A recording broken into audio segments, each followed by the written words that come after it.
Now, under no circumstance, he can't fuck with Tank. But go ahead. What do you think would be the best fight for Ryan to make with? And would you guys obviously want to work with Ryan in future fights?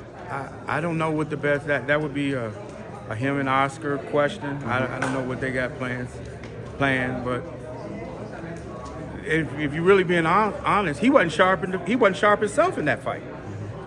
So when you just think about that, he wasn't even sharp himself in that fight, and he was able to come out on top. But none of these guys can fuck with Tank. I've been telling y'all that and I'm gonna keep on telling you.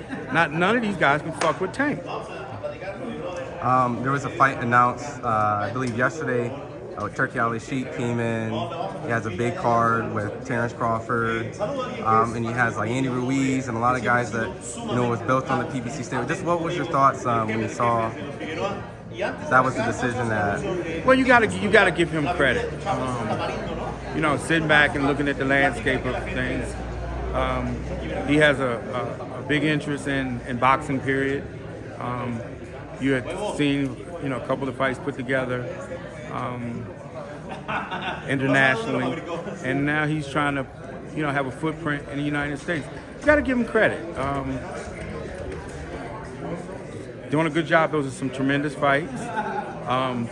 You also got to give Hearn credit too. Okay. So Again, I'm not a hater. That's one thing I'm not. A lot of people take things the wrong way because, I'm critical of certain things. I call it things as I see. I give credit where credit is due. Good job with putting all this together. Got to give Louis DeCubas credit too. And the other promoters who were involved with help putting it together. It's an enormous card. And if you would actually have to be a hater to not like it, it's great for boxing, and I'm excited for it. Yeah.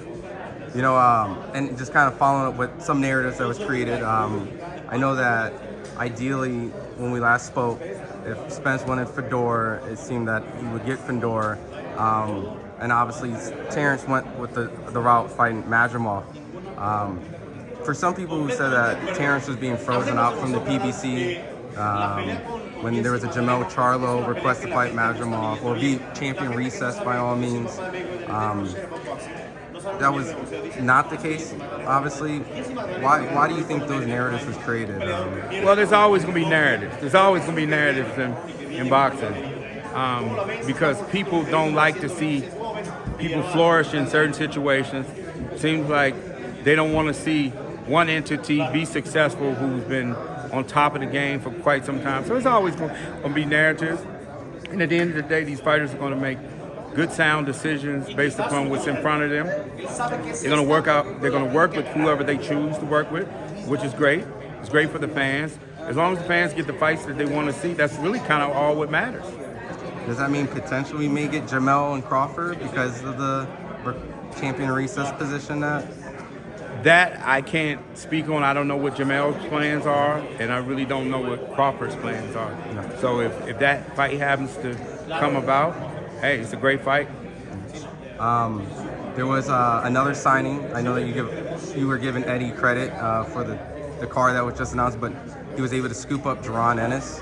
Oh yeah. No, that was good. I like that. Again, I'm not a hater. No, Boots is a terrific fighter.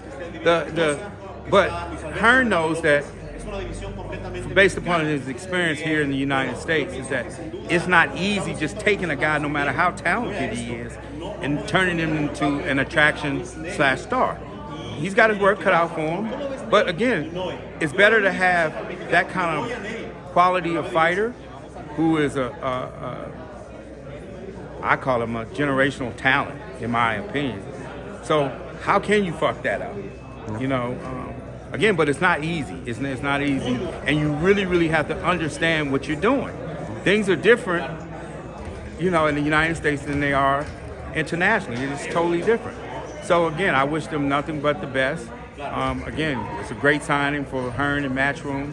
And he's got a good opportunity. He's working with a terrific fighter who the sky's the limit on what he can actually do. You think, because I know when he signed with Matchroom at first, they were kind of saying, well, Mario Barrios and Stanionis and all the fighters were typically around the PBC stable, even around the 154.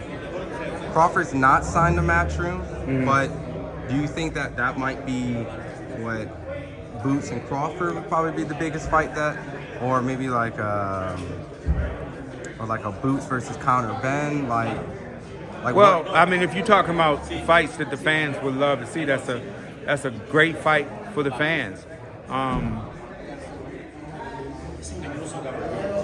I'm sure.